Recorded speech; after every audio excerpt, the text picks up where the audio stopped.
Good evening and welcome to a brisk night here in Bexley, Ohio, where the Crusaders will be playing host to Muskingum in a women's soccer match. The Crusaders coming in at 4-0 and the Muskies coming in at 0-5. Jimmy Bloomfield here with you for the show tonight, and it'll be an interesting one. Capital has several players out on the COVID protocol, so they are down to a very shorthanded group. I have 3 reserves from what we were told before the game. So it'll be interesting. Some interesting names out, including Olivia Rotolo and Kaylee Stanishevska, the 2 leading scorers in terms of goals on this team. But there are some players that will be back and still having strong seasons as well. We'll get to the starting lineups here in just a few moments from Bernlohr. The Crusaders, I mentioned, 4-0, so they are currently undefeated, obviously. They are at 12 points in the OAC standings, and they're still chasing down 2 teams that are ahead of them at 5-0, with the Crusaders not having that first game against Baldwin Wallace, still behind in the standings points-wise. But they still have Otterbein and Ohio Northern on the schedule, and they've moved ahead of Wilmington by 4 points, even though they have 3 less games played. I'm sorry, 1 less game played, but they have 4 more points. So even with a win, Wilmington would still be behind Capital even if we don't win tonight. So that's good to see, getting some separation into that top 3. Another good thing to see is that Maddie Woodruff is back in the lineup. We saw her come up lame a little bit while running down the sideline in the game here last time we were here. And so she's okay, which is good. That was on Thursday, I believe that happened of last week. And Jade Hoffman is also back in the starting lineup in the midfield for the Crusaders. Well, their starting lineup is announced here at the stadium. We'll bring you to the public address for our pregame announcements and starters. So that we may be able to compete and serve you in a safe manner, please pay close attention to the following announcements. As you enter the stadium, please find seating in approved areas marked with a blue X. Do not sit in areas without this marker. Please do not congregate on the concourse or stand along the railing to watch today's match. Masks or face coverings must be worn properly by all fans at all times. Restroom facilities are available on the first floor of Capitol Center and will be open until the start of the second half. Please plan accordingly. If you leave the facility, there is no re-entry. Again, there is no re-entry once you leave the stadium. Do not enter restricted areas of the stadium or the Capitol Center. Fans are not to enter the field, and athletes are not to enter the stands for any reason at any time. At the end of today's game, we ask that all fans immediately exit the stadium through the gates in which you entered. Please do not congregate in the stands or outside of the facility. Also, those joining us along the fence line, we appreciate you and your support. However, we do ask that you please refrain from hanging on or standing on the gate. Thank you. Fans, our programs have gone completely digital. Scan the QR codes located throughout this facility or go to athletics.capital.edu/WSOC program to bring today's game program right to your mobile device. Inside, you'll find information on both teams, including rosters, season statistics, and league standings.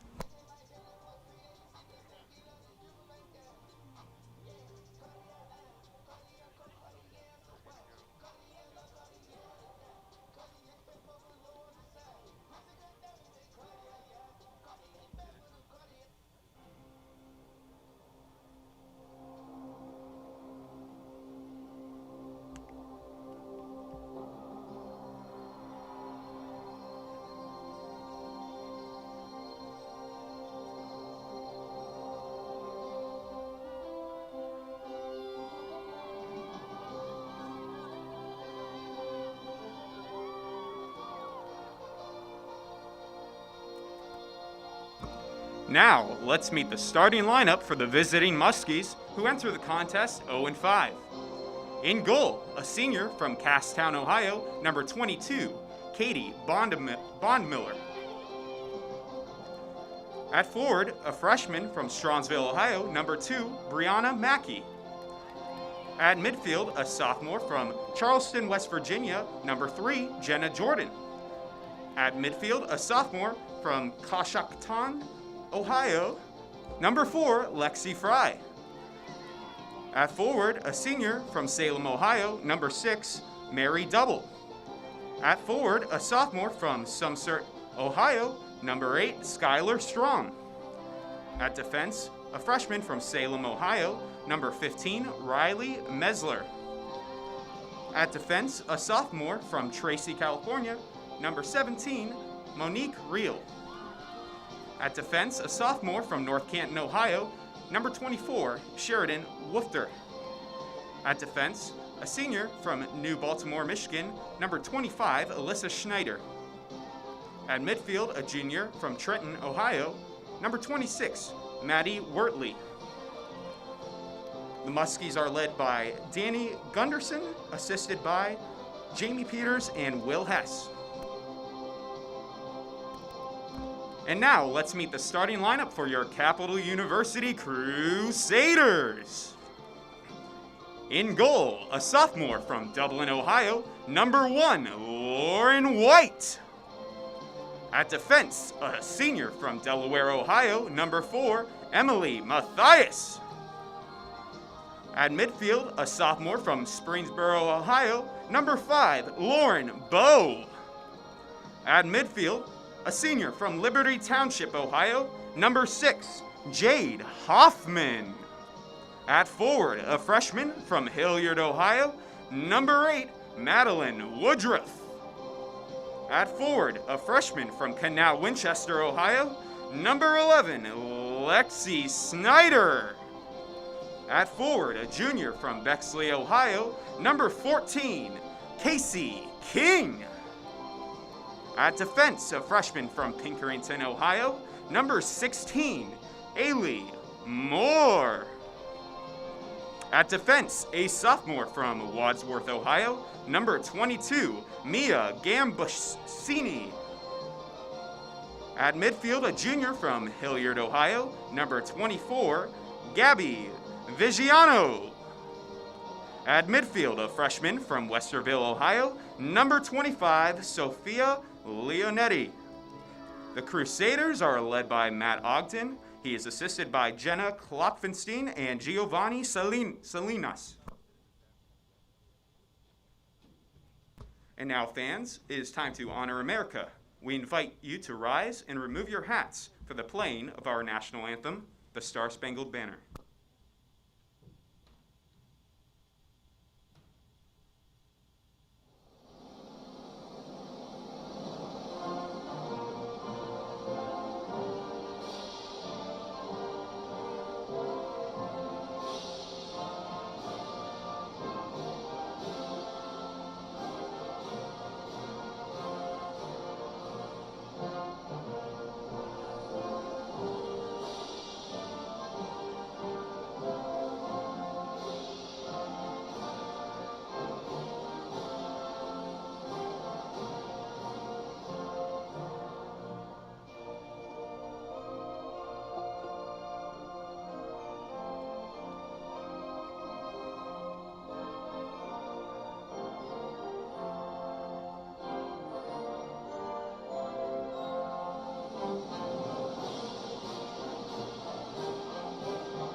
Welcome back to Bernlohr. So tonight is going to be interesting for sure, as the Crusaders are playing a little bit short-handed, but we do have obviously some normal faces from the starting lineup still out there. It's going to be White, Mathias, Bowe, Hoffman, Woodruff, Leonetti, Snyder, King, Haley Moore, Mia Gambushini, and Gabby Vigiano. On the other side, in net, is Katie Bodenmiller, and she is joined by Mackey, Jordan, Free, Double, Strong, Messler, Reel, Woofter, Schneider, and Wortley. The Crusaders come in unbeaten, and Muskingum comes in winless. So if there's ever a chance for the Muskies, it might be tonight, where the Crusaders are indeed shorthanded. But they still have the number one offense in the OAC coming into this one, averaging 3.25 goals per game and not even allowing a goal this season yet. Lauren White just named the OAC Player of the Week, and she'll try to continue to stay hot in net. Ohio Northern and Capital, the only two teams that have not conceded a goal yet this season. A streak that the Crusaders will try to put on the line tonight against Muskingum, a team that has scored just one goal in the 5 games they've played. It was scored by Jenna Jordan in a 3-1 loss to Mount Union. They've lost 2 games by 1 goal, though. 1-0 to Baldwin Wallace, 1-0 to John Carroll this season. So they haven't been completely out of every game they've played, just haven't had enough offense to get the scoring going. And we'll see if that story changes against a really good defensive team in the Crusaders.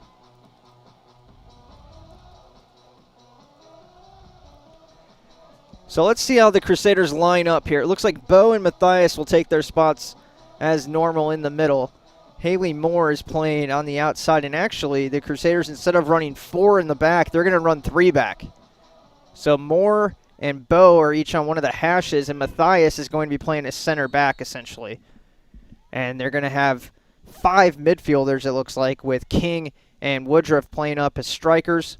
Snyder, Leonetti, Vigiano, Gambasini, and that would leave Jade Hoffman as the 5 midfielders for the Crusaders. So a very different look than what we're used to seeing, but you have to coach to the personnel that you have available, and that's what Coach Ogden's doing tonight. You might see a little bit more activity on this end of the field with only having 3 backs, so it might be a little bit threatening at times, but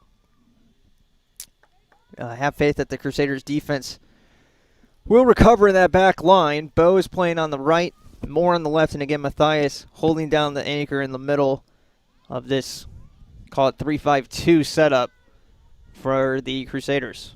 Gambasini playing on the right side of the midfield, throws it up to Woodruff, who again looks healthy after coming up lame on a run in the game on Thursday. Hoffman tried to send a ball through the box, trying to hook up with either King or Snyder, who was pushing hard on the outside. And it goes out of bounds for a goal kick. The Crusaders, again, come in at 4-0, and in net is Lauren White, 330 minutes in net. 7 saves is all she's had this season, and has not allowed a goal this season. She does have credit for 1 shutout, as she did not leave the game against Mount Union. A 2-0 win on the road for the Crusaders. Their leading goal scorers this season are Kaylee Stanishovska with 3. She's out today.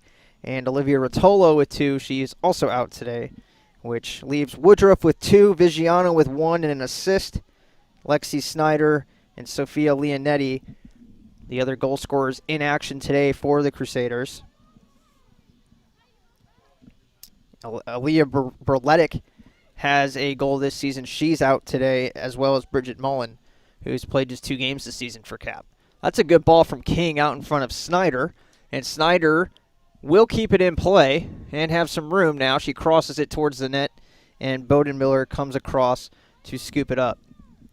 Snyder has played pretty much all over the field this season for the Crusaders, the talented freshman out of Canal Winchester. She's played outer back. She plays up as a striker at times when some subs come on for Cap. And here today she's in the midfield, and I'm sure we're going to see her bounce around the field as well. The Crusaders have 3 subs available from what we've been told. They are Gabby Huster, Tori Cottrell, and Holly Barledge, all more midfield/defense-oriented players that we've seen this season. Barledge has been a part of the lineup as well, and maybe having her come in from the bench gives you a little bit more solid backups with your reserves, whereas Cottrell and Huster, who have played this season, just don't have as much experience as Barledge does. So she's kind of the star off the bench, if you will, today. And it's going to be a tired group today for the Crusaders, so hopefully we can build a quick lead in this game. They're trying to do so right now with Woodruff. Woodruff on the right side. Nice move to the inside. Woodruff drives in, left-footed shot, and she scores. Just like that, the Crusaders are out in front with the left foot of Maddie Woodruff. 1-0 Capital.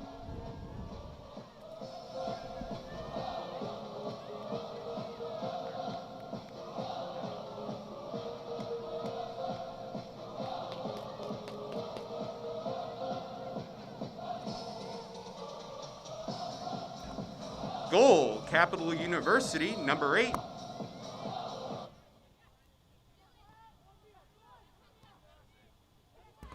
Goal number 8, Madeline Woodruff. So Woodruff gets credit for the first tally of the night, and the Crusaders are out in front, just like that, by a count of 1-0. That was a nice inside move with Woodruff, who had passed earlier with her left foot, and that time just decided, you know what, I'm just going to kick it in the back of the net. And she did just that.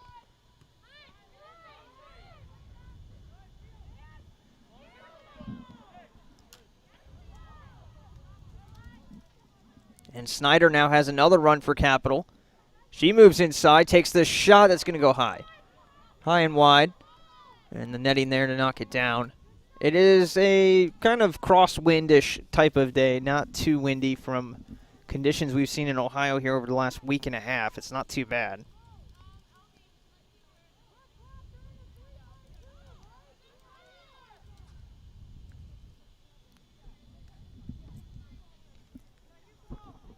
And the throw, or kick in from the goal kick, is hit off of Leonetti, who's again wearing number 25, even though she's listed on the roster with number 9.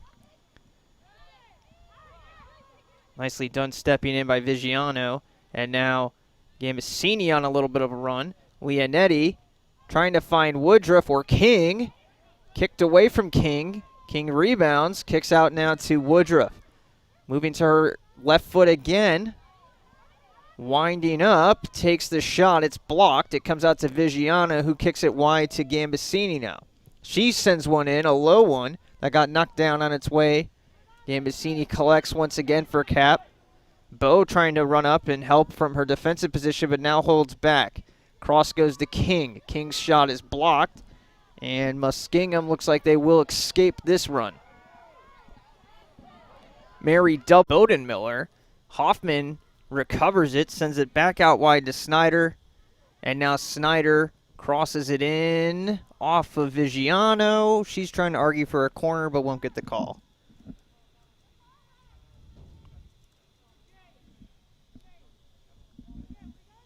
So we reached the 8th minute. It is 1-0 Crusaders. And they're trying to play catch-up with both Ohio Northern and Otterbein, who are in action tonight. Otterbein is traveling to Wilmington in a match where Wilmington trying to work themselves back up into that group of 4. Gambasini on a nice feed from Woodruff, comes back to Hoffman, who puts it too high. So that's one to keep an eye on tonight, Otterbein at Wilmington. And then for the Polar Bears, they travel, actually they're at home tonight playing Heidelberg. And they're trying to keep their scoreless streak for their opponents up, as Capital and Ohio Northern have both shut out all of their opponents this season. Mount Union and Marietta in action tonight as well. That one is a 7 o'clock start. And then tomorrow afternoon, Baldwin Wallace and John Carroll will do battle on Friday. 2 o'clock start there. Capital on the attack once again. Nice move from Hoffman. Left foot is too wide and didn't have enough curl on it to try to come back in. And remember, we won't have any action on Sunday. It is actually going to be Monday soccer. And Capital will travel to Ohio Northern on Monday. And that would be interesting if both teams come into that game without allowing a goal. That would be a really fun matchup for those two defenses. Going to be a fun one either way, but that would really add another layer to the matchup. Capital then will travel to Wilmington on the 8th and finish their season on Sunday, April 11th here against the Otterbein Cardinals before the OAC postseason begins. That would also be senior day, obviously. King with a shot, and Bowden Miller dropped it but collected it in time. She's played most of the minutes in net for Otterbein, or for Muskingum this season. 307 minutes of the 450 that they've played. She's allowed 9 goals, 2.64 goals against average, which actually isn't terrible. 35 saves, 79%. So she's actually done a pretty good job, given like the defense we've talked about with Muskingum has struggled over the years, and you can see already Capital's had a lot of activity in front of that net. But she's done a nice job keeping them in games this season. 2 games they've lost 1-0, and another they lost 3-1. So she has kept them in games, which is all you can really ask. They also have Kelly Buck, a freshman off the bench. She has allowed she has played 133 minutes. She's allowed 5 goals. Her goals against average is 3.37. So Bowden Miller is the senior and trying to develop Kelly Buck, the freshman, who will likely replace her as the starter next season. 33:30 to play here at Bernlohr. Lights are starting to have more of an effect as the sun is setting. And the Crusaders lead 1-0 on a goal from Madeline Woodruff, her 3rd of the season, which now puts her in a tie for the team lead once again. And she's also now tied for 4th in the conference with those 3 goals.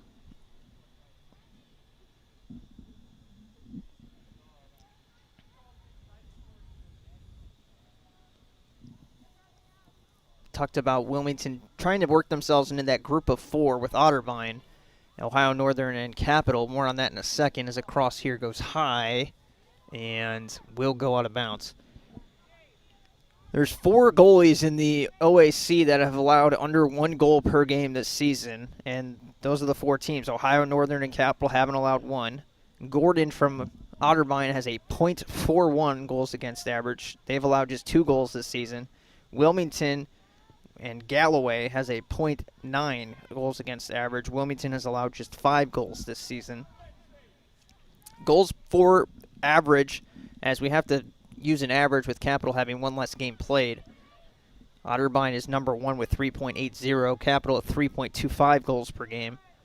Ohio Northern's at 2.4, and then no other team is above 2 just because of how dominant some of these defenses have been at the top. Nicely done by Bo to step forward and take that away. Gambasini now has it. And a give and go with Woodruff, who is wearing a brace on that right leg with the sore hamstring. Woodruff. Maybe that's why she's kicking more with her left foot as well. She kicks again with her left foot, and it is caught out of the air by Bowden Miller. So that is interesting. I actually didn't think about that when she's been using her left foot so much. I wonder if some of that is related to the brace on the right leg and somewhat limiting her. But obviously still able to find the back of the net, so it's not limiting her that much. Vigiano up to Woodruff again, and now Snyder has it. Lexi Snyder has been the most versatile player on this team. She sends a cross in, and Bowden Miller will grab it out of the air.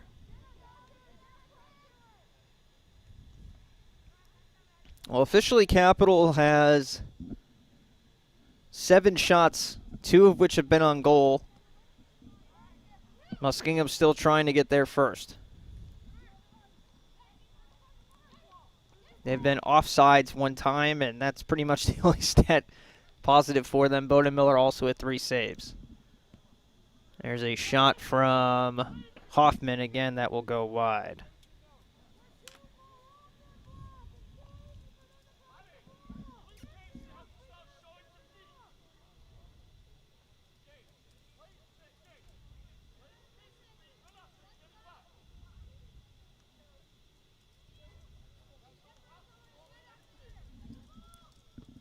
Goal kick is sent in by Muskingum. It actually goes right to Woodruff. Woodruff back to Gambasini now. Gambasini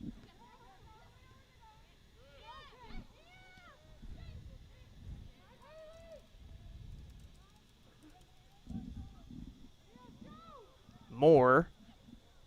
Runs it ahead to King. Too much on it. And another goal kick coming.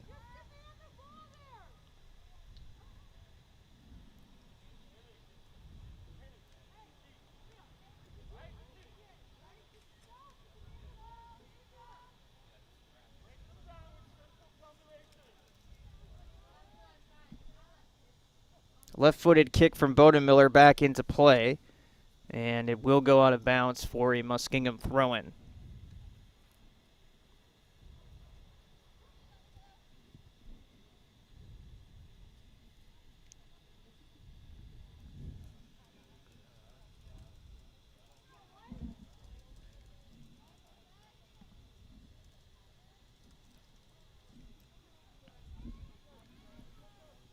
Muskingum is at least getting some pressure away from their own net. Just as I say that, they throw it away. Vigiano has it taken away from her by Lexi Fry. Whistle. And I think that's our first whistle of the night.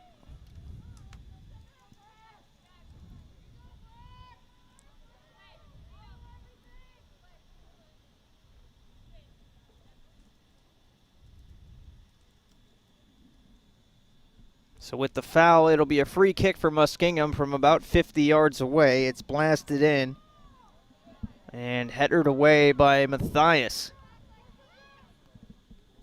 Actually, that was Bo who got the head on it. This is Matthias stepping up defensively, running it to the outside. No one is there for Muskingum.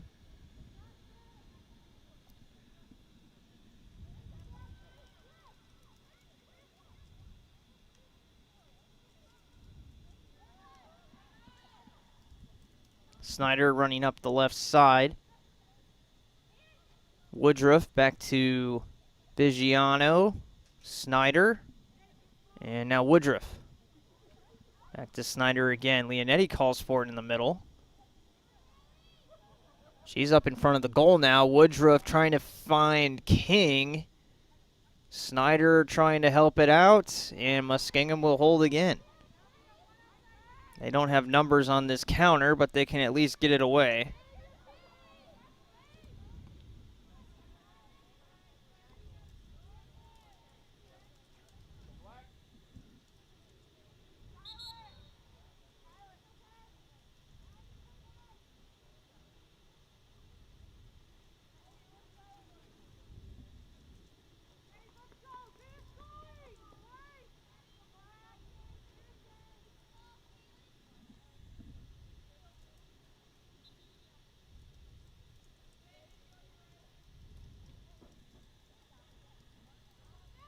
Hoffman mishandles the throw-in, but comes back to make the play.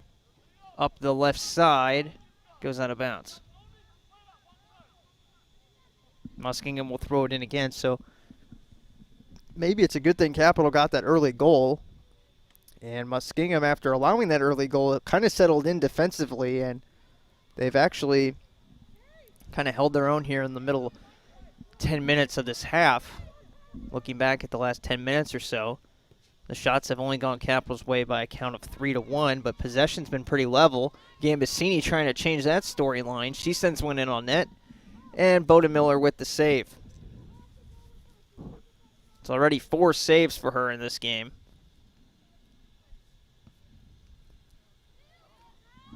And the punt goes soaring through the air and lands with Hoffman and Gambasini controlling. Woodruff now. Again, using that left leg, plays it back to Vigiano. Gabby goes wide to Gambasini. King now kicking it to Woodruff. Sets up the cross. She's not there in time. And with a nice gust of wind, we're going to have a ball that goes away from the track. But they actually had a spare ball ready behind the net, so that's good. Keep play moving here at Bernlohr. 24 minutes left to go first half. Still 1-0 Crusaders. On the goal from Madeline Woodruff.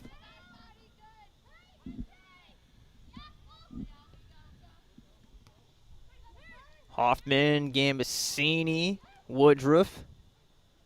Spins to her right this time, finds Mia. She's looking for help on the back line. It comes all the way back out to the backs, obviously, with Matthias and now Moore trying to find either Snyder or King, and at least gets possession for the Crusaders as that ball goes out of bounds.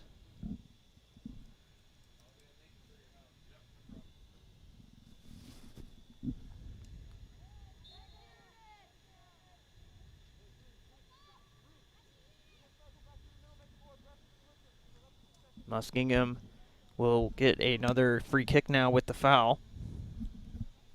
Still being outshot by a wide margin, 11-1, but again have kind of hung around and have at least gotten some possession moving.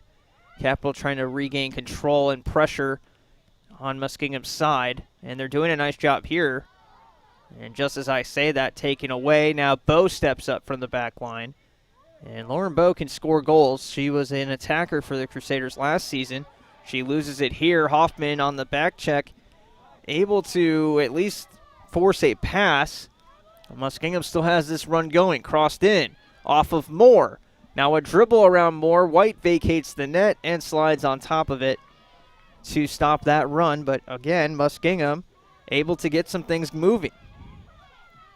Positive momentum towards the Crusader side of the field.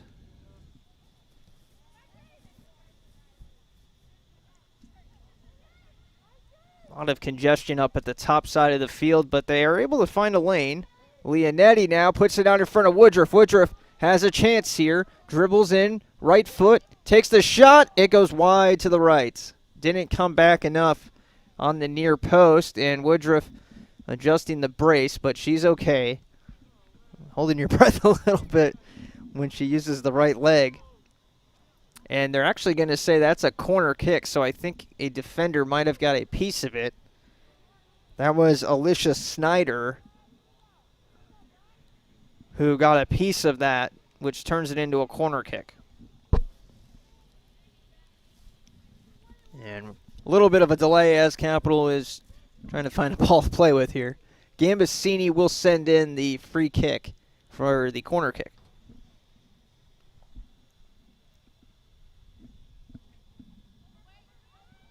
A high looping cross headed by Bowe wide. And Bodenmiller actually got her hand on the shot from Woodruff, so they are going to say it's a save as well. Woodruff, one that she wants back. I think she could have done some more damage with it for sure. But just kind of had the angle cut off at the wrong time.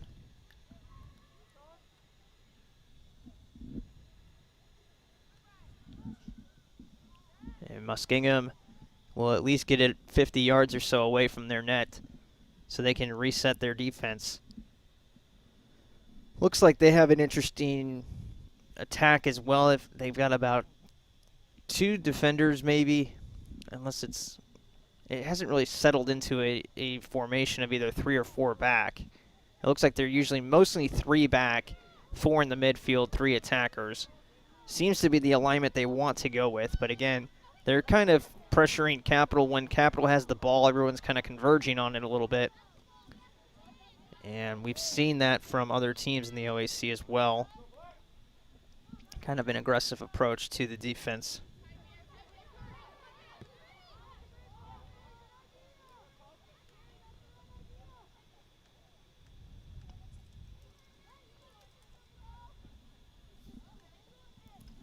Capital will try the high end of the field this time, looking for success up there. King with the left foot, hit the head of a Muskingum player, and controlled by Bodenmiller. I believe that was, again, Alyssa Schneider getting in the way of that shot. Might have been Sheridan Woofter, one of the 2 defenders back there.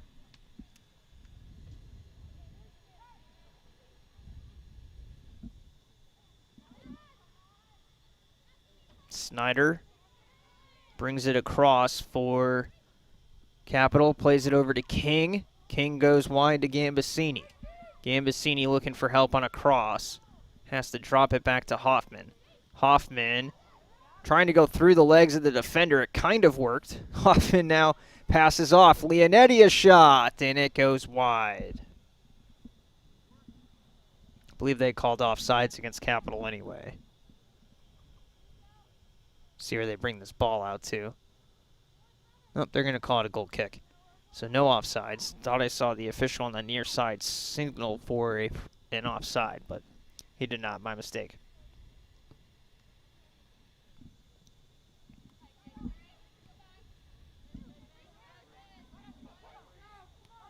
Vigiano now plays it back to Bo, who's double teamed and scoots around it. Nicely done by Bo.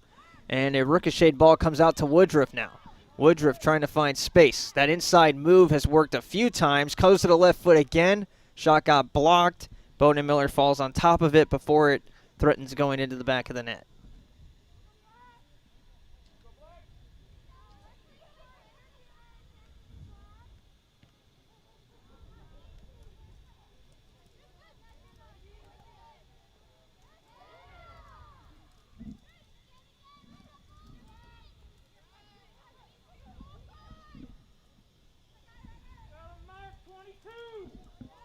Gambasini with the cross. Controlled nicely there by Leonetti. Back to Gambasini. Chips it in on net, and that's a nice save made by Bowden Miller going upstairs to keep that one away from the back of the net. 17:15 to play. Muskingum hanging around. Still 1-0 on the goal from Woodruff back in the 5th minute.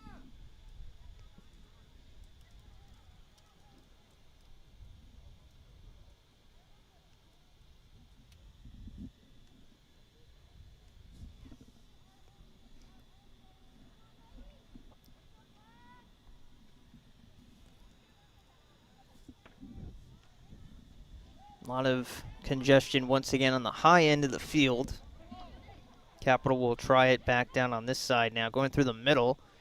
Hoffman brings it back down again to Matthias. And to the sideline now with Bo. Gambasini, we've said her name a lot today. Able to help Hoffman win possession. Plays back to Matthias. Trying to find an avenue to attack here. Muskingum not giving much. Vigiano backing her way at midfield. Now plays it back to Moore again. And Moore will try this end. So Capital's 3 subs will all be coming on at the same time here for the Crusaders. Again, it's Barlage, Huster, and Cottrell. We'll see what the realignment looks like when they come in.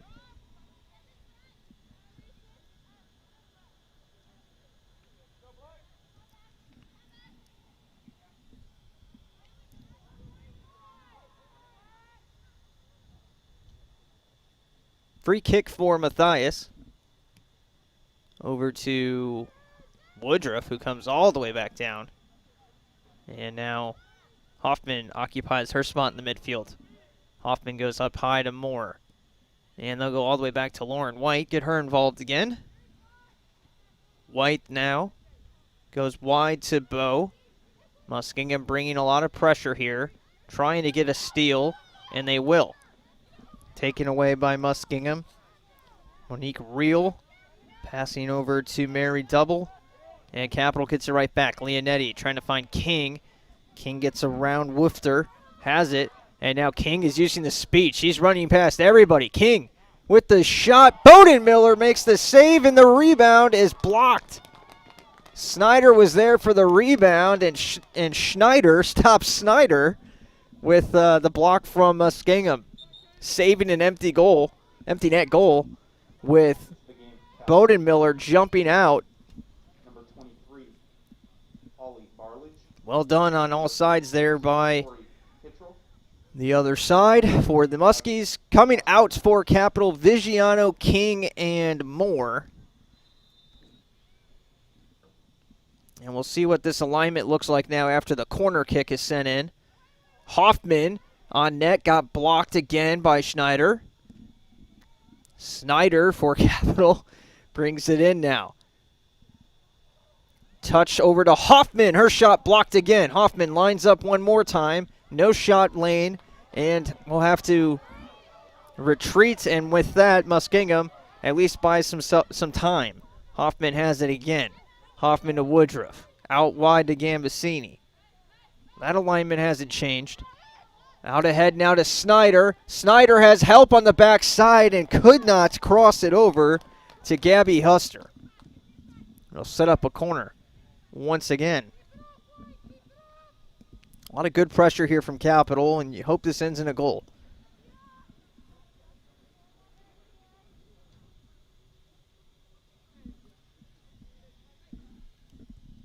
Gambasini sends it in towards the far post. Finds the head of Woodruff. And off a bounce, Bodenmiller jumps up and makes the save. Has another good shot on goal there, and Bodenmiller takes it away. And now we have time called for, I'm not sure why. Bodenmiller has to come to the sideline for some reason.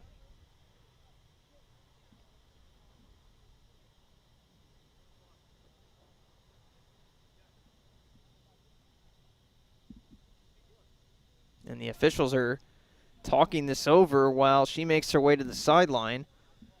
And I don't know if they have to make a sub here. They're putting some medical tape on her left leg. And Muskingum will have to make a sub, so Kelly Buck will check in for Muskingum, and if Bodenmiller can't return, that's huge. Didn't look like anything too serious for Bodenmiller, but she asked for time and came off the field. And is getting worked on by the training staff from Muskingum. So Buck will resume play and punts it away down the middle of the field, headed by Huster. And Huster gets some help from Hoffman, controlled by Gambasini. So the new alignment for the Crusaders, Bo and Matthias stay in the same spot, and Cottrell is on the high side of the field where Moore was on the backs. Up top now, Woodruff and Snyder appear to be the two strikers. Huster moving into the midfield with Gambasini, Leonetti, Hoffman. And Barlage, obviously, who checked in for Vigiano. She's playing more of a defensive midfield role than Vigiano was. And King basically replaced by Snyder, and filling that role would be Huster. 1-0 Capital, and a corner kick coming from Gambasini now. For Woodruff again. This time Woodruff can't get a head on it. It's headed away before it gets to her. And Huster does a nice job of collecting it for Cap. Actually, that was Hoffman. And Leonetti now goes down. No whistle. There's a whistle. It was late, but looked like it was warranted.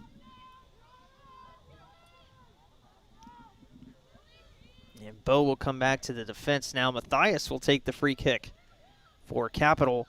Shots, by the way, are now 23-1 in favor of Capital. They're already at their season average for shots, and we're still 11 minutes to play in the first half. Ball's loose. Hoffman. A shot that bounces just wide. Muskingum is flirting with danger here.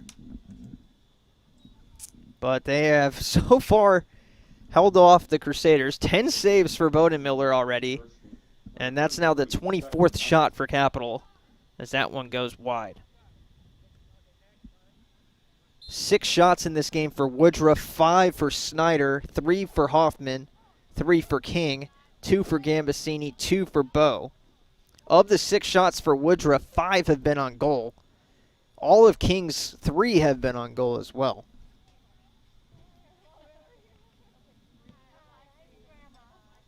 And these are the 3 subs out there for Capital, and they're not missing a beat. Snyder drops it to Woodruff. Woodruff with the right foot off of the post. And on the rebound, Capital scores. It's Barlage.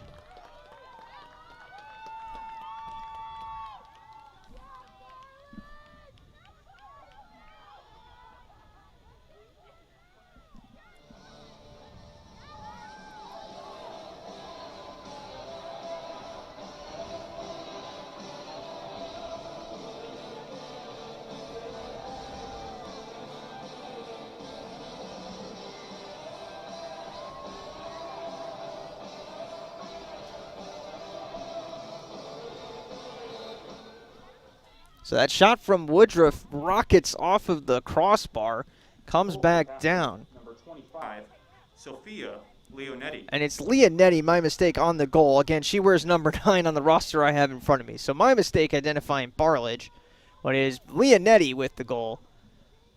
And that is her second of the season on the rebound of the Woodruff shot that looked like one of the better shots we've seen tonight. And it caught the bottom of the crossbar. And on the rebound, Leonetti was there to send it home, number 25 for Capital. And now the second of the season again for Leonetti, the freshman out of Westerville. Capital on the attack once again. Shot and a save made off of the post.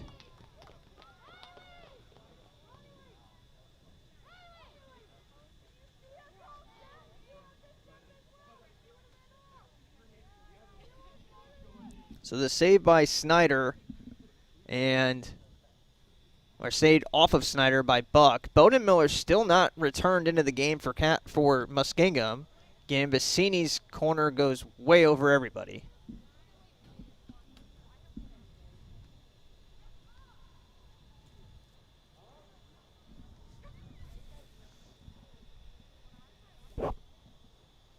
Leonetti will throw it in. And cleared out by the Muskies again. Throw in coming for Cap. It'll be thrown in by Barlage.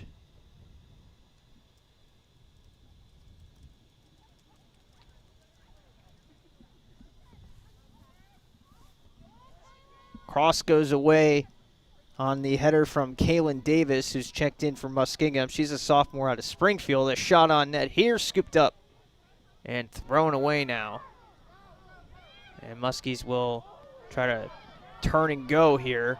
Down 2-0. They need to find some offense quick against a very tough Crusaders defense that has not allowed a goal this season. Very stingy and out shooting Muskingum 27-1 right now.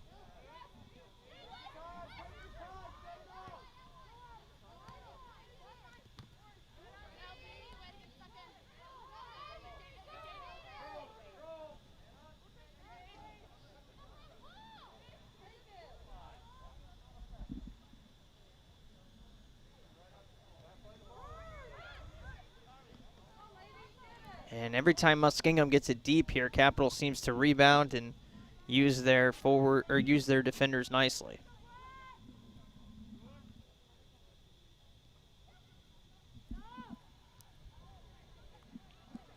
Bowden Miller is back in net for the Muskies. She misplays it here, and Huster puts it in the back of the net.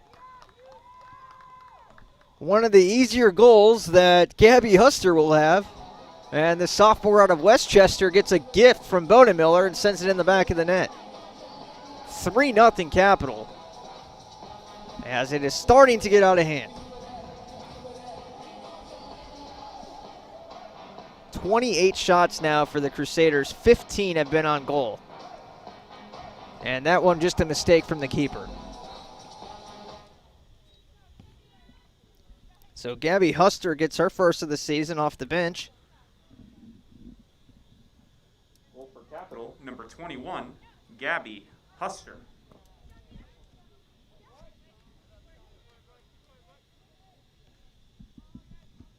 And all of a sudden, what looked like Muskingum could come into half with a 1-0 game. Now it's 3-0.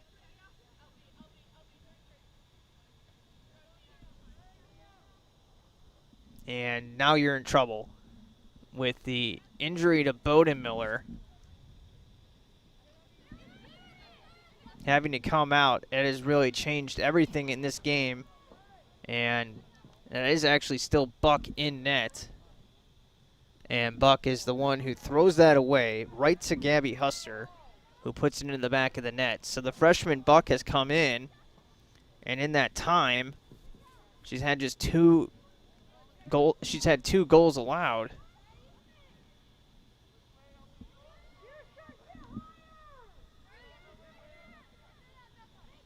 In just 6 minutes of time on the field. So the 10 saves from Bernlohr to keep Muskingum in this game has kind of been erased in just a few minutes from the freshman. Muskies have a chance here. Shot is going to go wide. White will keep it alive. That was off of the foot of Knight, the midfielder. Becca Knight, a sophomore out of Canal Fulton.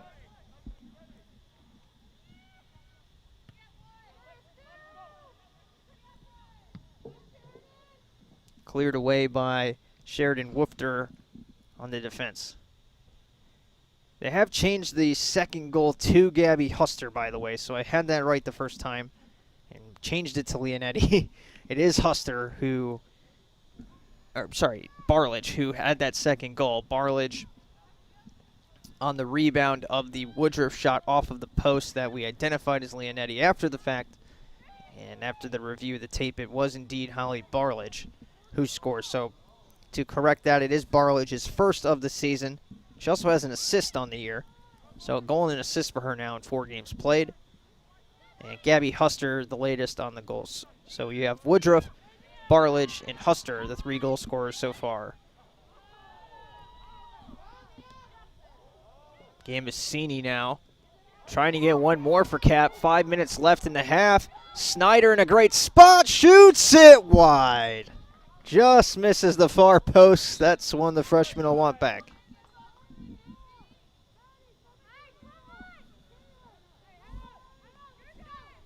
Haley Wilson, the freshman out of Valley City, will check in now.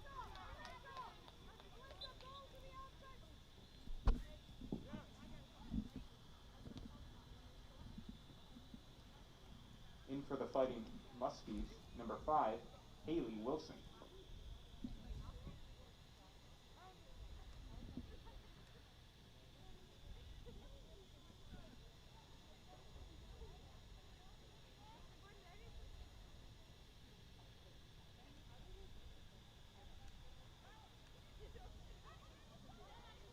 Woodruff controls the throw-in for Cap. 4 minutes left in the half. Snyder sends one high. The 30th shot of the half for Capital.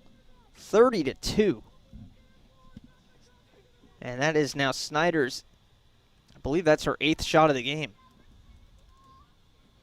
Goal correction for the second goal. The goal was shot by number 23, Holly Barlage.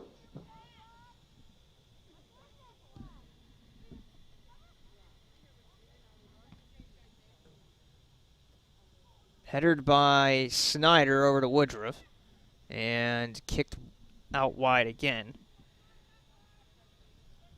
3:25 to play. Capital still looking for more here.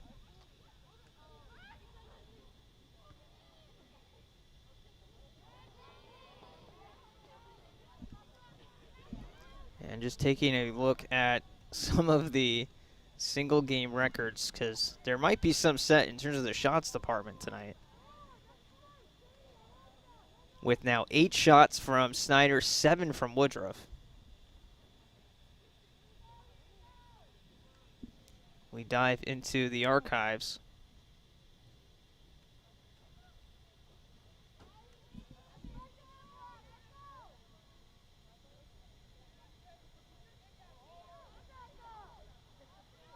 Only have most goals and most points in a single game, so we won't get there, as, forgive me for the pronunciation here, but Lexi Stelschut had 13 points in one game, 6 goals and an assist back in 1993. I don't think we're going to see one of those performances here.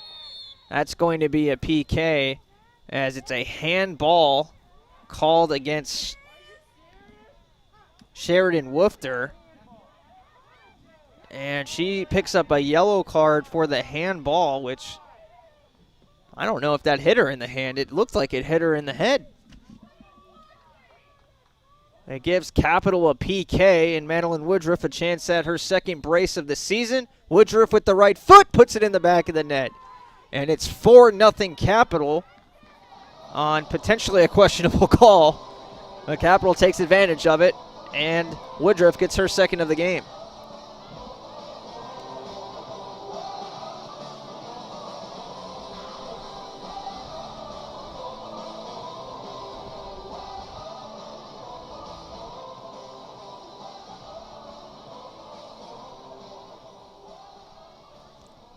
4-0 Capital on the goal from Woodruff. PK in the 43rd minute, or 42nd minute. 2:12 left in the half. And Woodruff now, again, her second game this season. Madeline Woodruff. Her second game this season with multiple goals. She also matches Snyder's 8 shots in the first half.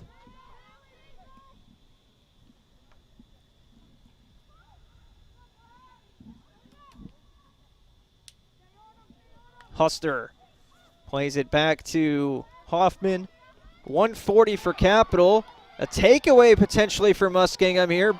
Matthias rebounds nicely, plays it back to White, and they clear it away. Upfield. Sent back in by Muskingum on to White. Bo trying to help out as well, and Bo able to steer traffic away from White. White crosses it against midfield now on the punt, and headed by Woofter to the high end of the field. Capital has some bodies up there, but nice job by by Muskingum Schneider to keep it away. That Schneider versus Snyder battle has happened a few times today.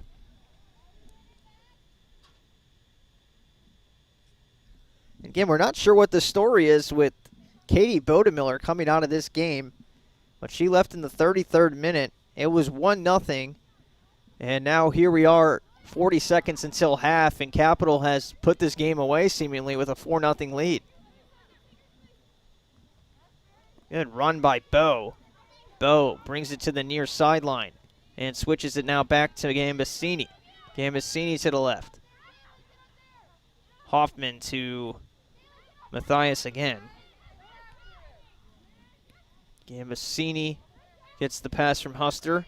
Woodruff calls for it. 10 seconds left, so they've got to go. Gambasini puts it forward. No one's there.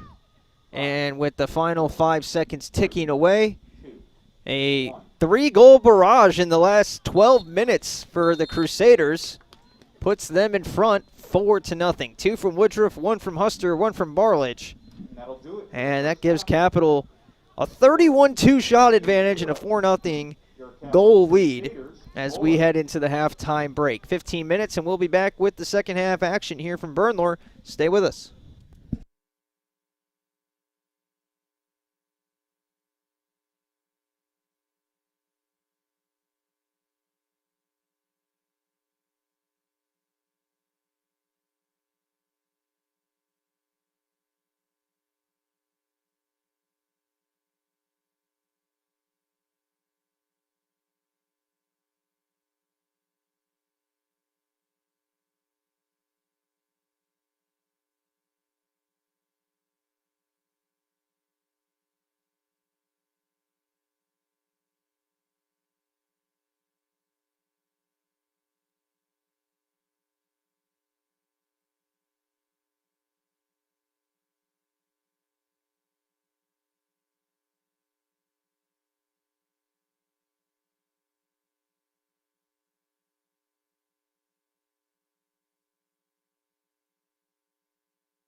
And welcome back to Bernlohr. 4-0 Crusaders with the advantage in this one over the Muskies.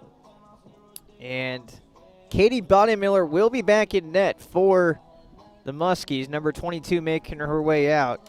She has performed well in this game. 10 saves for her.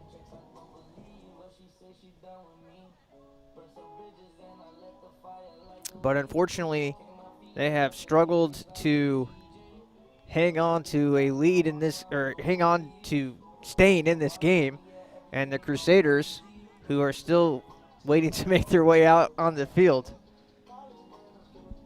trying to stay warm for sure, did the job in the first half. 3 goals in the last 13 minutes. And the penalty kick by Woodruff, the exclamation point.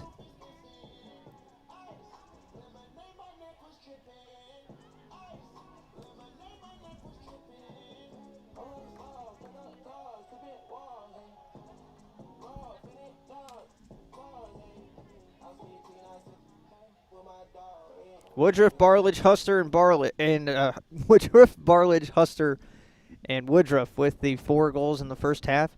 Capital outshot Muskingum again by a count of 31-2. 16 shots on goal compared to none. On the other side for the Muskies, Lauren White again has not had to do much to hang on to her shutout streaks.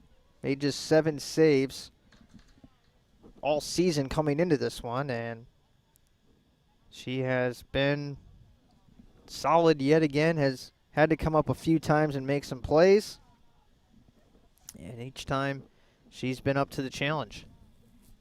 We'll switch sides here, so the Muskies will be moving from left to right. Capital moves from right to left now as they try to build on a 4-0 advantage.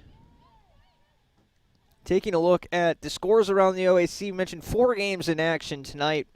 The one game tomorrow being Baldwin Wallace and John Carroll.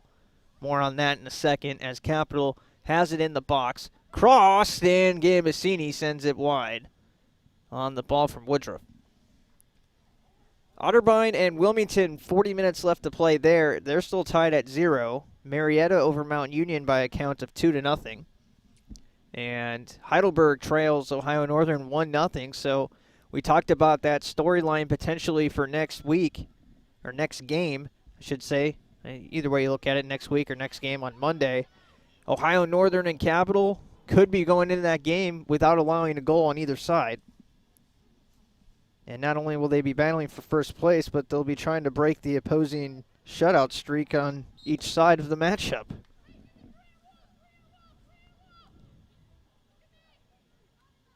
But, of course, that assumes Capital gets through this half again with another clean sheet. Gambasini will... Actually, that's Snyder who will take the free kick here. Capital looks like they're back to their starting 11. Confirm that in a moment. Snyder will take the free kick. And Snyder drills it right into the wall. Talk about bravery there. And now it's cleared by, is Huster actually, so the Capitals not going with their starting 11. I see Vigiano is back in. The back line looks like it's Moore, Cottrell, and Matthias right now. So Bo is actually not on that back line for Cap right now. Trying to make out who this is at midfield. That's Hoffman, Huster in the midfield, Snyder and Woodruff up at the attack. Casey King is also in the midfield down on this side. Vigiano and Gambasini in the midfield. So, from Capital's starting 11, Bo is out, as well as Leonetti, and missing one more name there. It would be actually just those two who are in. Huster and Cottrell are in. Barledge is on the bench as the 1 goal scorer. So just 2 changes to the starting 11 to start things off in the second half. Hoffman able to end that run right away.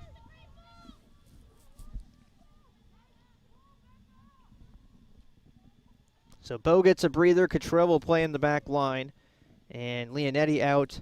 And in her spot starts Huster, who scored her first goal of the season, which was the Capitals' 3rd goal.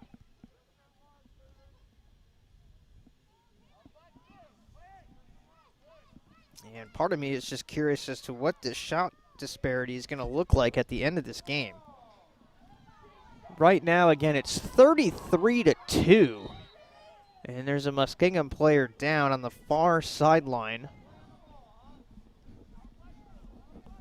And they're going to give a free kick here to Muskingum, as Jenna Jordan a little bit slow to get up.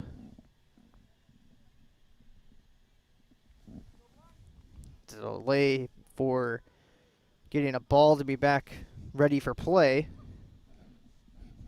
And the free kick again will be taken by the Muskies. Been a tough season for Muskingum, scoring just 1 goal this season. Again, they've been in games, and they were in this game until Boda Miller had that injury situation where she had to come out, and ever since then it has never been the same for Muskingum.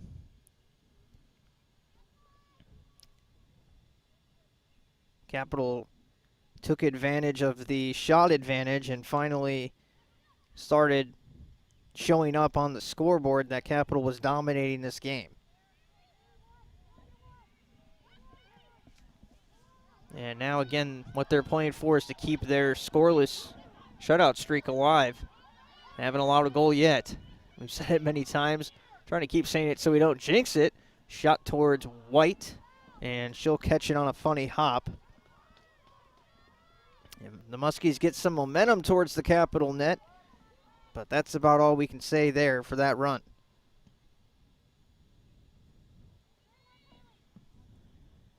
This one bombed to midfield. Snyder to Woodruff. She's onside. Woodruff with a big dribble towards the net. Woodruff for the hat trick. Into the back of the net, right down the middle. And the Crusaders lead 5-0. Madeline Woodruff with the hat trick and her 5th goal of the season. Excellent ball from Snyder to set that up.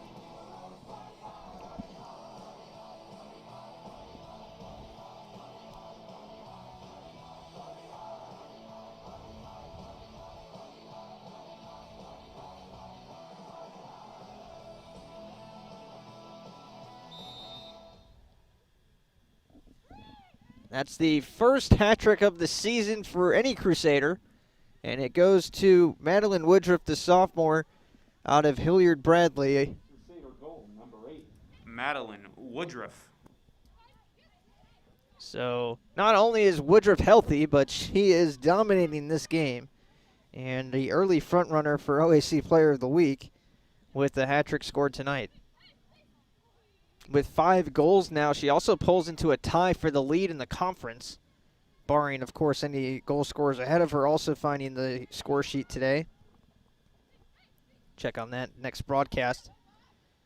But Woodruff among those leaders, and stepping up in an absence of a lot of goal scorers for Capital. Also stepping up is this player right here, Lexi Snyder, who has been the most versatile player for Capital. I mentioned it several times. And she's now finding herself as a striker and scores her 2nd of the season. The freshman out of Canale Winchester puts Capital up by a count of 6-0.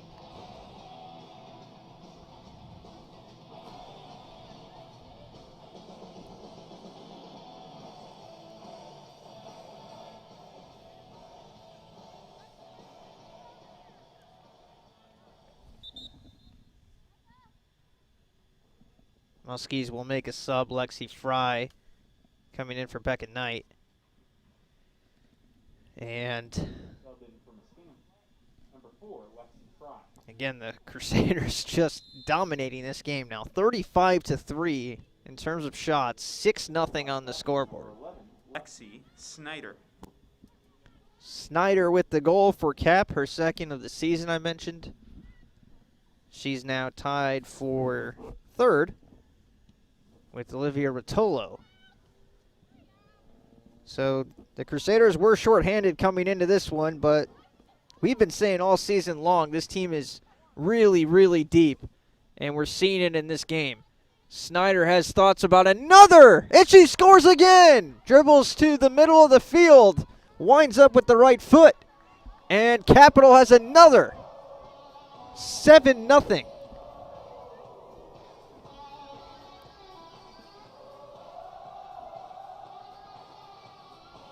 Capital forcing another goalie change as Kelly Buck will come in for Bodemiller. And not only a touchdown, but an extra point for the Crusaders as they lead now 7-0 on the 11th shot of the game from Lexi Snyder, her third of the season. And she scores goals. Goal Crusaders, number 11, Lexi Snyder. We sound like a broken record there with Snyder scoring so quickly after the last goal. And those goals were 30 seconds apart. To be exact, 35 seconds apart from one another. And Capital has now scored 3 goals in a span of 1 minute and 26 seconds to build a 7-0 lead. They scored 3 times in the last 11 minutes of the first half, and they've scored 3 times already in the first 9 minutes of this half. First 8 minutes, really. And an impressive feat as they have scored 3 in 10 minutes or less twice in the same game. And we're looking at about 6 goals in the last 20-something minutes here to build this to a 7-0 lead. And this game is certainly not in doubt at all at this point. And the question again now is kind of what the final score is going to be as the Crusaders continue to keep looking for more. Snyder touches it with the back heel, sent away defensively there by Monique Reel. Capital keeping the pressure on, though. Woodruff has King breaking to her left. That pass is not there. Woodruff buys time, now feeds King. King crosses off the post and in. Capital has scored again. It's Casey King this time. Her first of the season.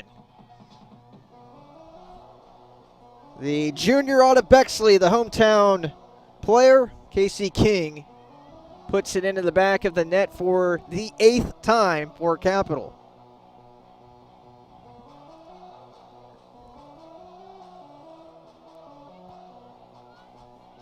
Looked like King was either going to, she had 2 options there. She could take that shot, or she could have passed it over to Snyder, and she kind of went in between there and enough to fool the keeper Buck, and pops it right off the post and in. So after scoring 4 goals in the first half, Number 14, Casey King, on the assist from number 8, Madeline Woodruff. Woodruff gets credit for an assist on the goal. So her 4th point of the day. Sent up the field by Snyder again. Just so effortless with the left foot as she kicks it. And Muskingum will be the beneficiary of a foul here. So after scoring 4 in the first half, they've scored 4 now. We're not even 10 minutes into the second half. And it's 8-0.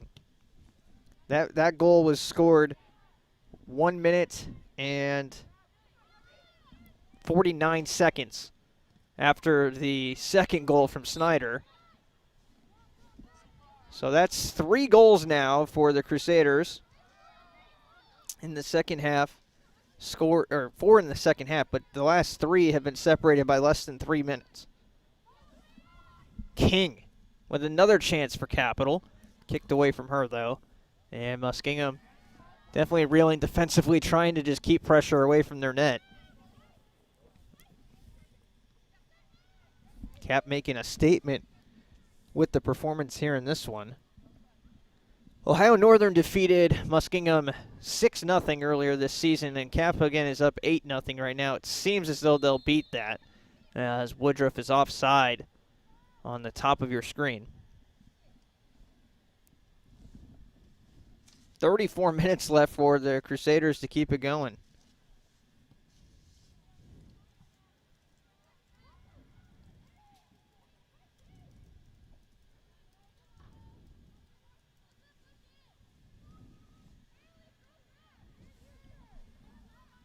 Cap has it out wide. Sent in. Huster drops it to Vigiano. Back to Huster. Snyder calls for it. They go to this side to King. King dribbles in. Looking for someone on a cross. Takes the shot. It was poked out of bounds. Actually hit the post before Buck touched it, so a goal kick. That was a creative shot there from King, who was trying to get her second. They're coming in bunches right now for the Crusaders, so if you divert your focus for just a few seconds, you might miss something with the action the Crusaders have brought us here in the second half. Throw in to Woodruff. 3 goals and an assist for Madeline Woodruff. Career day for her. Stepping up again in the absence of some of the other forwards, such as Berletic and Stanishevska and Rotolo. And almost another goal taken away there by Buck. Making the save. Her best save of the night. And robs Capital of a 9th goal. That was Jade Hoffman on the shot. Hoffman will recover it again and bring it upfield. Hoffman now has quite a few shots herself today. That was shot number 5 for her. Moore trying to squeeze through traffic. Played it up in the air. Vigiano finds Huster. Huster back now to Woodruff.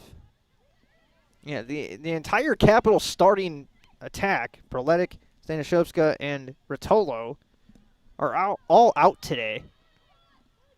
So Woodruff, Snyder having to fill that role. And Avery Hart, who's another goal scorer that's been kind of battling through some injury as well this season, now out on the COVID list.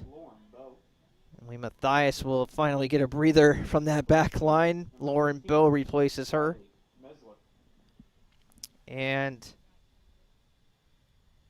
again, without a starting attack, the Crusaders have still found a way to make it 8 goals. Even some of the reserves are out that you normally would see on that attacking line. Hillary Counts comes to mind.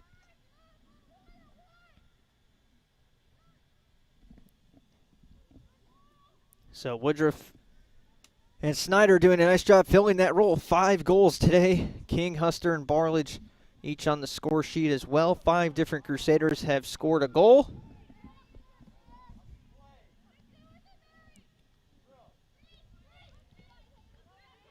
And Muskingum just trying to find a goal in this one to salvage the night and try to end the Crusaders' shutout streak.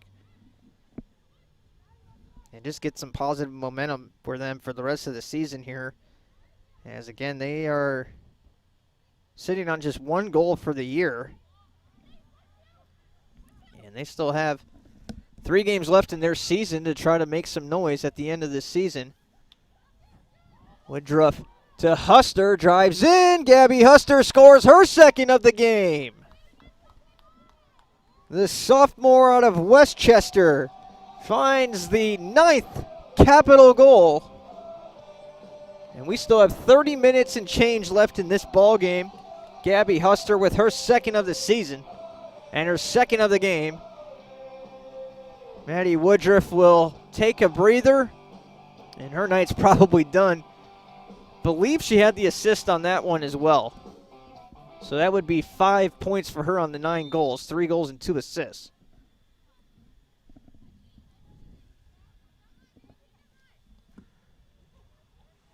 Score Crusaders. Number 21, Gabby Huster. On the assist from number 8, Madeline Woodruff. So Woodruff does get credit for the assist. Her 2nd assist to go along with 3 goals. number 9, Janae Johnson, and number 16, Sarah Landis.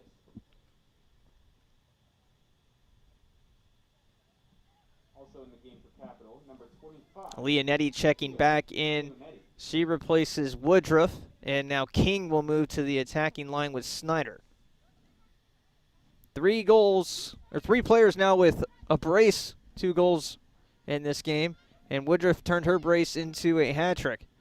And we'll see if the Crusaders can add more on as they are in the box again, and they have a corner kick coming.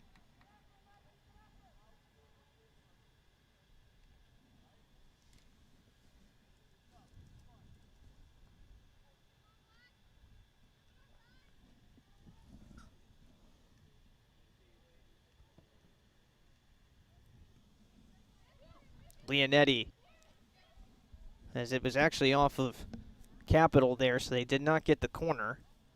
It was a good case by Snyder. She convinced me that it was our ball, but I was mistaken there. That's a deep shot, blocked off of the foot of Gambasini. She's played every minute in this game. Muskingum able to sweep it away. Sent back in by Cottrell. And now collected by Cap, sent into King. King gets the reception of that pass, takes the shot off of the post, off of the goalie and in. Casey King with another goal. The 4th Crusader with multiple goals in this game, and a little bit of luck as it pinballs around in the box. It hit off of the post, then hit Buck, and went into the back of the net.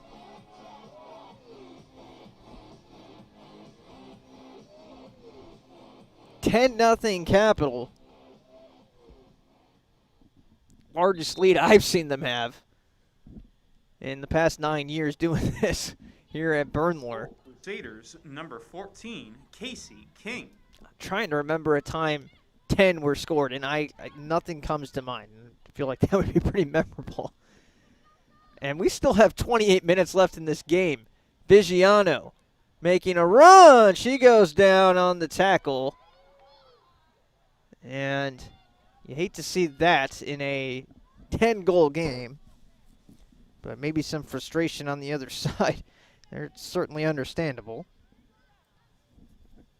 But kind of a hard tackle there on Vigiano. Snyder with a chance now for a hat trick.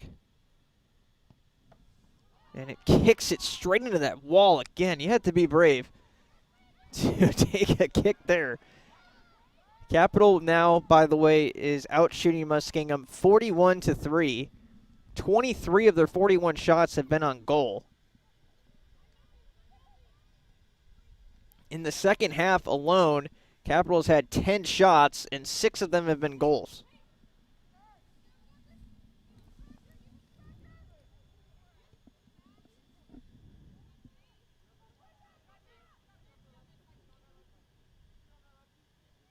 White still in net for Capital.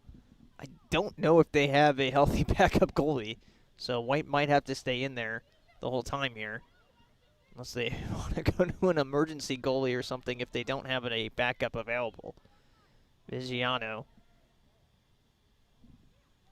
Oh, up top to Gambasini. Huster. Dribbling through. Fakes the shot, passes back to the midfield. Hoffman. King on a give and go with Snyder. King's free again into the box. King crosses. Huster put it towards the net, and it's pounced on by Buck. She makes the save. Good run for Capital there.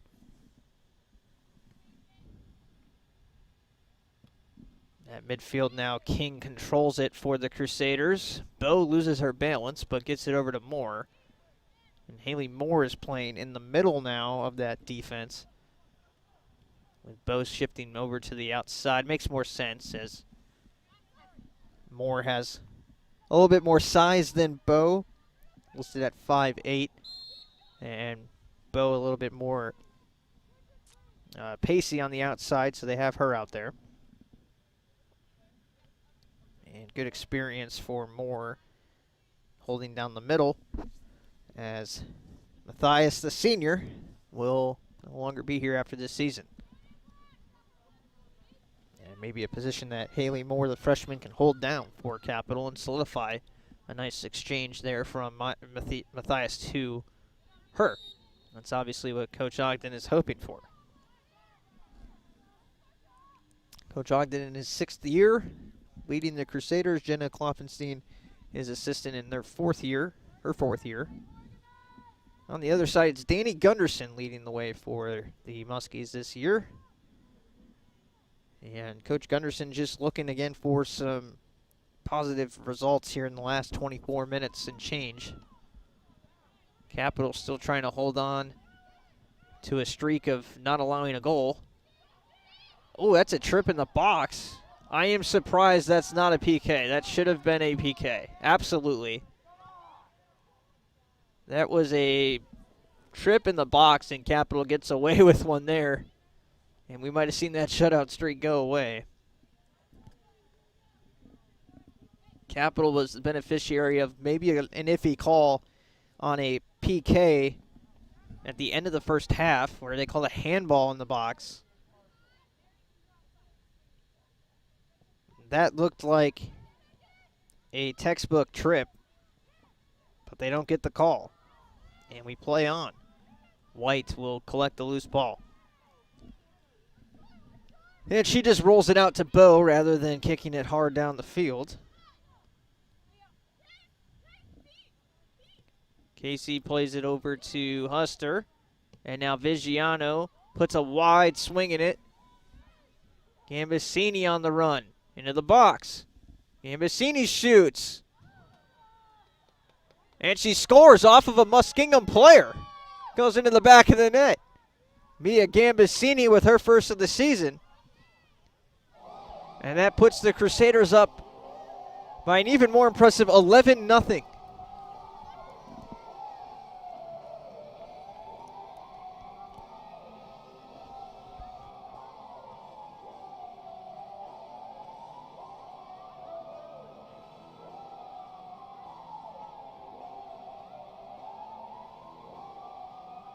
Jade Hoffman will be replaced by Hallie Barledge now. And the Crusaders have now scored 11. Goal, Crusaders, number 22, Mia Gambacini.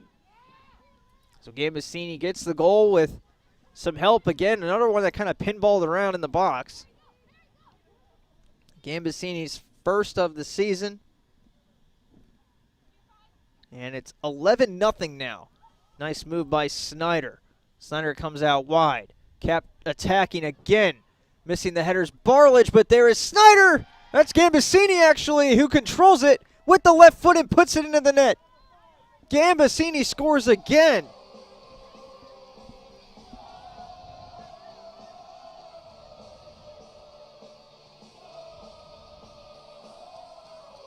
Gambacini scores twice in a minute. And the Crusaders are out in front 12-0. 8 goals in the second half alone for the Crusaders. Gambacini, we just finished saying that she scores her first. Now she scores her second. And they continue to come in bunches for the women tonight. 12-0.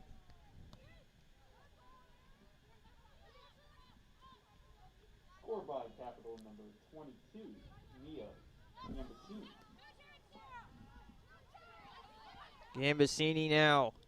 Assist by number 11, Lexi Snyder. Snyder gets credit for the assist on that beautiful cross to set up the goal for Gambacini.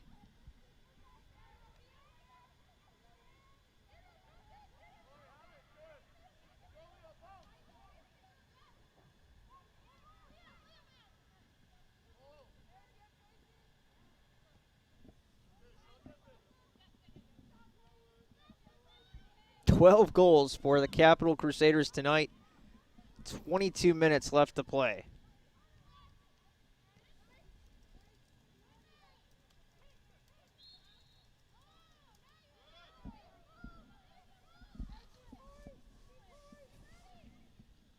Capital showing no signs of letting up here in the final 21 minutes.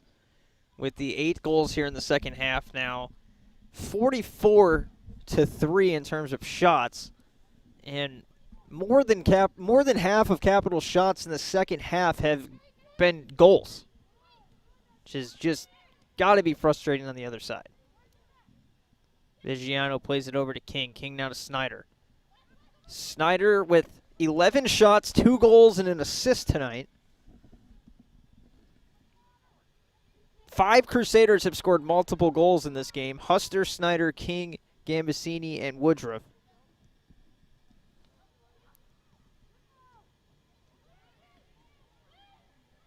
And Cap has now picked up 3 assists on the 12 goals. So definitely, like I said, coming into this one, the Crusaders had the #1 scoring offense in the OAC. They actually are technically second behind Otterbein, but now they're #1 for sure with the 12 goals in this game. And Otterbein right now is in a close battle with Wilmington that's actually close no more. It's 3-0 Otterbein, so they look like they're going to be undefeated. Ohio Northern's up 2-0, so those 3 teams at the top just continuing to separate themselves from the rest of the OAC between Ohio Northern, Capital, and Otterbein. And all those teams will match up with each other, kind of a round robin through the end of the season. Capital plays Ohio Northern first, then Ohio Northern plays against Otterbein on the 8th, and then Crusaders play Otterbein on the 11th. So a nice little preview of the OAC tournament and who's going to come away with the OAC regular season crown and home field in the OAC tournament is going to be decided in the last 3 games of the season, which is pretty exciting. And obviously, you don't set up the schedule that way, but it worked out pretty perfectly this season. And it'll be a nice run for one of those teams through the last 3 games to see who can come away with the crown. And for the Crusaders, what's tough is they have 1 less game, so they have 3 less points in the standings. They obviously control their own destiny. If they win out, they would be the champs. But if they drop a game or tie a game, one of their opponents would have more points than them and have a higher win percentage as well if that came down to a tiebreaker. So the Crusaders really have no margin of error and needed to get this game in tonight too. Talking about having 14 players healthy for this game.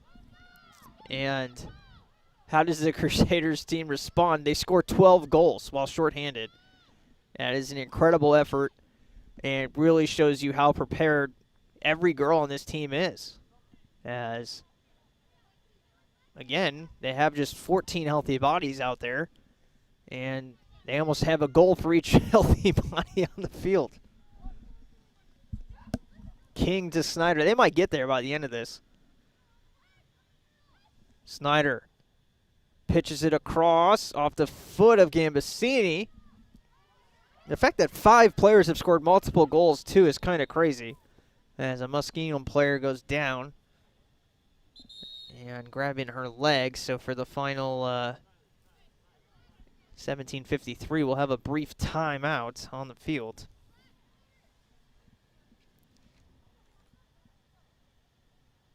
And we'll step away for just a moment as they tend to the injured player.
So obviously a pretty severe injury here for Jenna Jordan, the one player who scored the goal for Muskingum this season. And she's unable to put pressure on her left leg as she comes to the sidelines. So obviously hate to see that.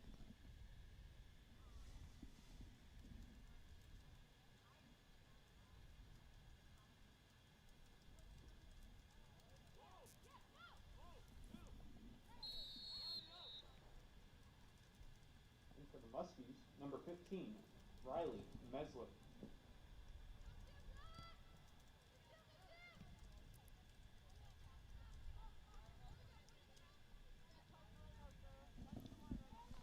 So 2 subs come on for the Muskies here.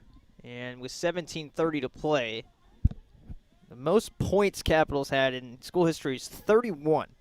So points would be 2 points for a goal, and an assist would be. Huster goes down. Lose my train of thought. She's okay. Cannot afford injuries for this Crusader side. Again, though, 12 goals would be 24 points, plus 3 assists on top would be 27 points. So if the Crusaders score 2 goals and get an assist on one of them, they'll set a school record for most points in a game.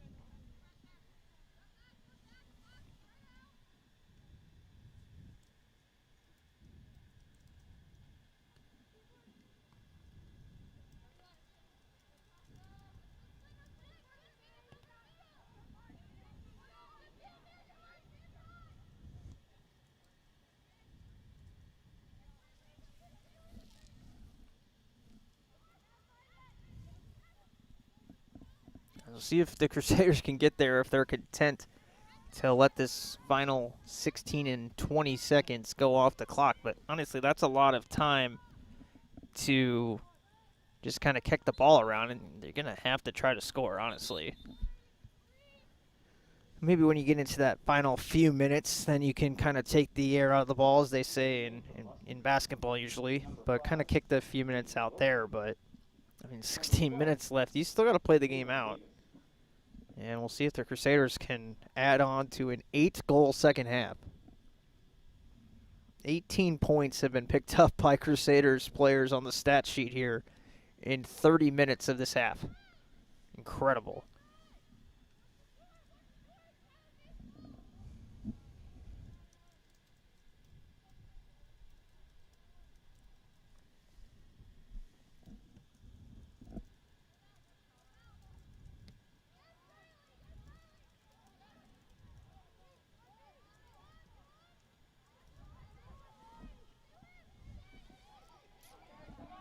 Muskingum trying to get momentum towards the goal. They get the foul just outside of the box. So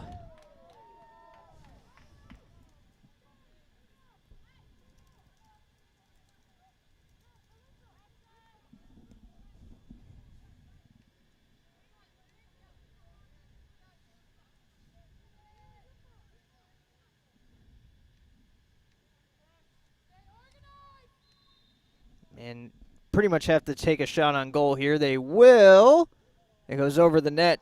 That was a good ball towards the upper right corner. And White was in position. If that would have been lower, she would have made the save on that.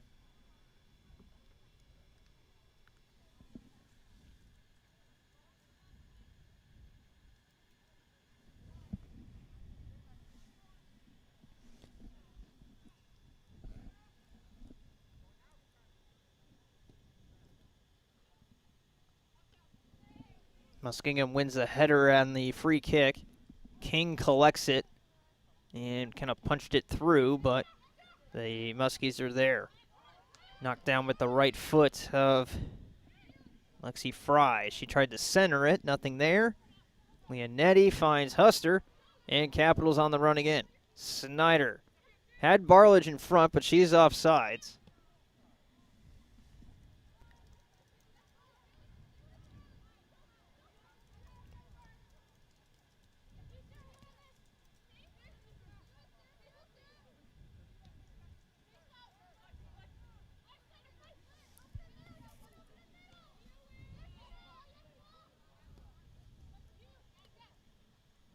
King on the feed from Vigiano. Snyder calls for it.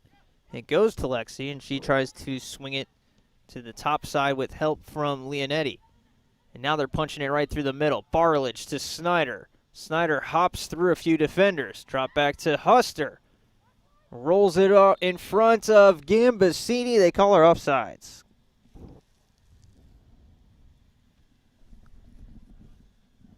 "13 minutes to play, 12-0.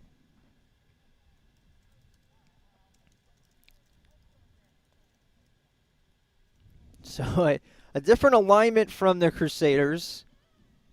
11 players out with COVID and 14 healthy players on the squad. And again, the depth of this team has really shined through in this game. There are some really key pieces for the Crusaders not playing this game.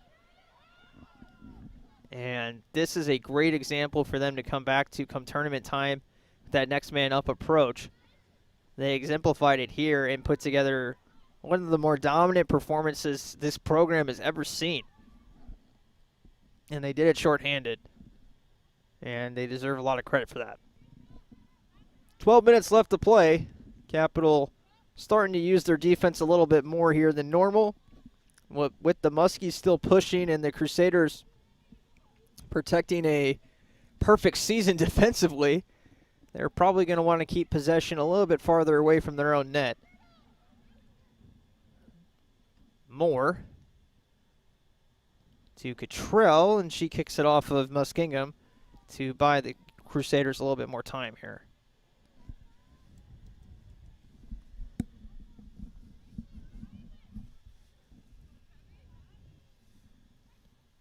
Vigiano to King. King to Snyder. Snyder, nice job trapping that one. And she goes to the middle of the field. Now she sets up Barlich. Barlich out in front, all by herself. Barlich winds up, shoots and scores. The second of the game for Holly Barlich, and the Crusaders lead 13-0.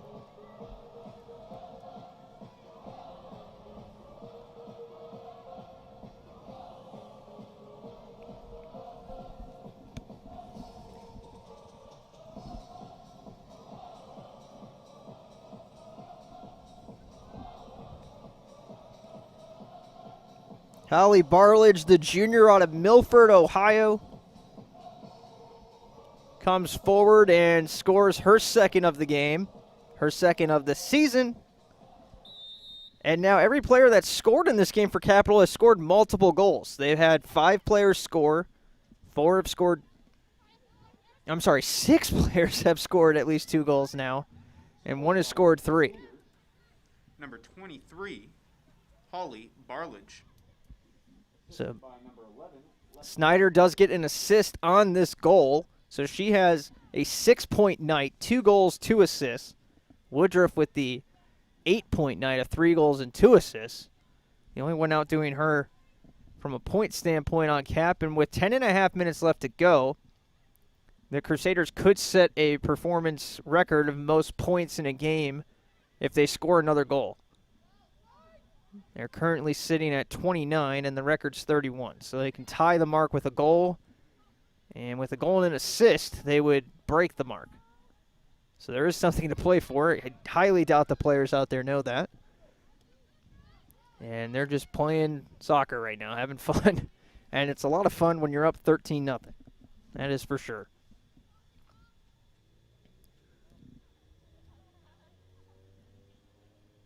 Programming note, these two schools will match up on Saturday, women's lacrosse.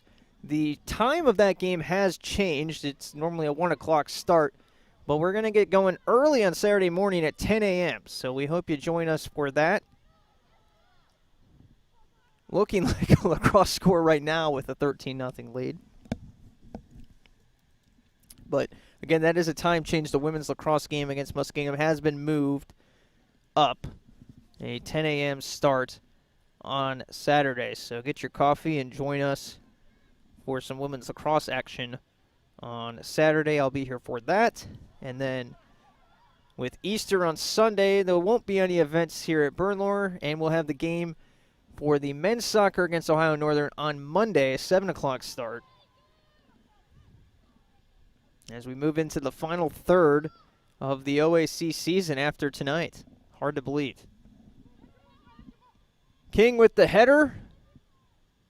Leonetti dropping it back now to Bo. 8:44 to play.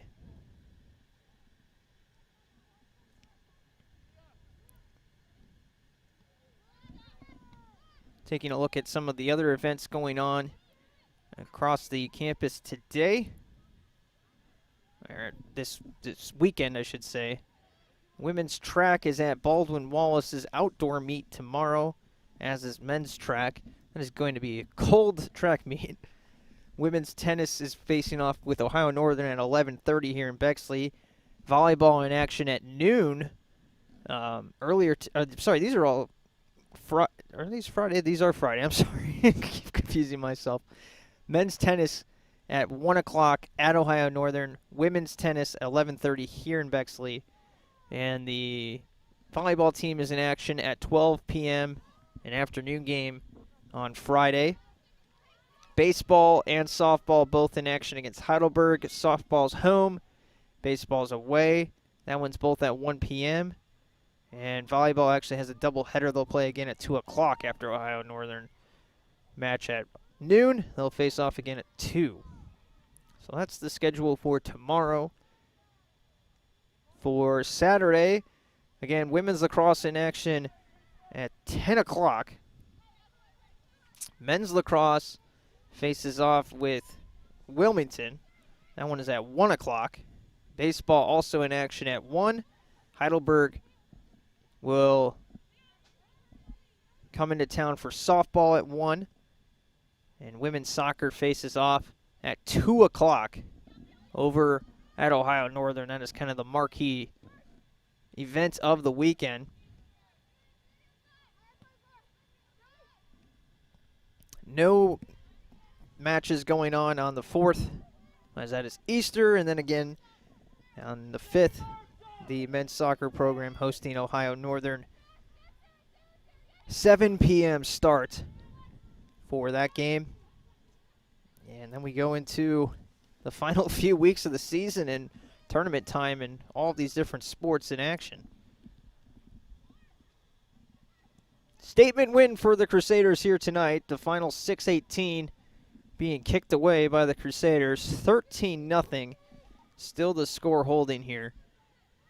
The Crusaders outshooting Muskingum 45-4 overall for the game. And in the second half, they've had 14 shots and 9 goals, and they might improve upon it here.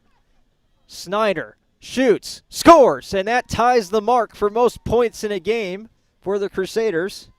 And they go up 14-0 on another hat trick, this time from Lexi Snyder. And what a career day for Lexi Snyder. 3 goals, 2 assists, 8 points, 12 shots, 14-0. Capital.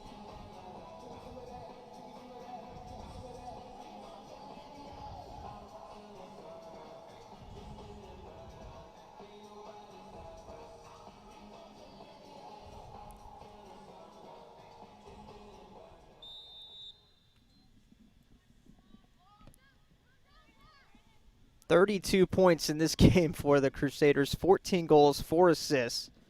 Woodruff with 3 goals, 2 assists. Number 11, Lexi Snyder. Snyder with 3 goals, 2 assists. Casey King with 2 goals. Mia Gambaccini with 2 goals. Gabby Huster with 2 goals. And Holly Barlich with 2 goals. By the way, they still haven't allowed a goal this season. Well, Ohio Northern is going to look at this one and just have to kind of shake their heads, wow, as will the rest of the conference. 14 goals scored by the Crusaders coming into this game. They had scored multiple goals in each game, but nothing like this. They scored 3, 4, 4, and 2. Or 3, 4, 4, and 2. So 13 goals in 4 games. And they've exceeded their season total and now are averaging 5.4 goals per game. Crazy numbers that'll never be said again, given just the sample of a smaller season here. There'll definitely be an asterisk next to this season with the 9-game season, but in terms of goals per game, this is obviously going to be a program record, as there's just 3 games left. If the Crusaders got shut out in the rest of their games, they would still average 3 goals a game at this point. So, and that kind of just shows you what kind of offense a 14-goal night will do for your statistics. 4:06 to play. 9, make it 10 in the second half alone for Capital tonight. And again, they're playing with 14 players, so the 14 seems like a fitting number. That's the amount of Crusaders that have saw the field today. And this will be a special memory for all of them with, again, playing in a weird season to begin with what's going on with COVID, and basically half your team is out. And there had to be at least some worry coming into this game. I know it's an opponent that you're supposed to beat, but I don't think they had 14 on their mind as the number they'd score in this game. And it was close with 35 minutes or so into this game. It was 1-0 Capital. And then something happened, and Capital really turned it on, and they just cannot stop this Crusader offense now. 3 minutes left. Capital might be done trying to go for more, as a lot of their players just kind of congregating around midfield. No one's really going for a run. Snyder drops it back to midfield. Huster, Gambasini. The only thing here is you've got 4 players now with 2 goals. And may never get a chance at another hat trick, so that'd be the only reason I think you'd see someone make a run here in the final few minutes. But Cap seems content to just kick this thing around. So this sets up the big match on Saturday against Ohio Northern. It is at Ada, and it's at 2 o'clock. So set your schedule for that one. That'll be a huge showdown on April 3rd. And April 8th, we are at Wilmington at 7. And then Senior Day here, April 11th at 2 p.m. Capital trying to earn a spot into the OAC Championship, which would take place on April 18th if the Crusaders qualify. And basically just have to win out, and we'll see them on the 18th, essentially. Easier said than done with the hardest 3 games left on the schedule. But I think with the performance tonight, it's safe to say the Crusaders are ready and will definitely be flying high with some confidence going into this game on Saturday. Final 80 seconds to be kicked away here by the Crusaders. If the stats hold, that's 46-4 in terms of shots in this one for the Crusaders. 27 shots on goal. And in net, Lauren White will have a shutout without facing a shot on goal. 4 shots total for the Muskies. 1 minute left. The Muskies trying to change that. And that's going to be a goal kick. That'll just about do it. The Crusaders can kick some time away here, and White would have probably just booted it downfield, but she could play it close to a defender if she wanted. She's going to get rid of it. Probably the wise move. Right on target to Gambasini. Leonetti rolls it forward to Vigiano. And now Snyder was offside, so she wisely holds up. Muskingum controls it. They send it downfield. One last rush. Lauren Bowe is there to stop that. And the final 10 seconds will be counted down here at Bernlohr. A historic night for the Crusaders, playing shorthanded, and a night to remember as the Crusaders win by a score of 14-0. 0. 3 goals scored by Woodruff, 3 goals scored by Snyder, 2 by King, 2 by Gambasini, 2 by Huster, and 2 by Barledge. I think we got them all. And the Crusaders now face off with Ohio Northern in a battle of unbeaten teams that have not allowed a goal this season on April 3rd. Too bad it's not here. I'd love to call that game. But we'll be here next against Otterbein on April 11th. We'll see you then. As always, keep up to date with all Capital Athletics at athletics.capital.edu. I'm Jimmy Bluefield signing off. Thanks for joining us tonight, and we hope to see you this weekend.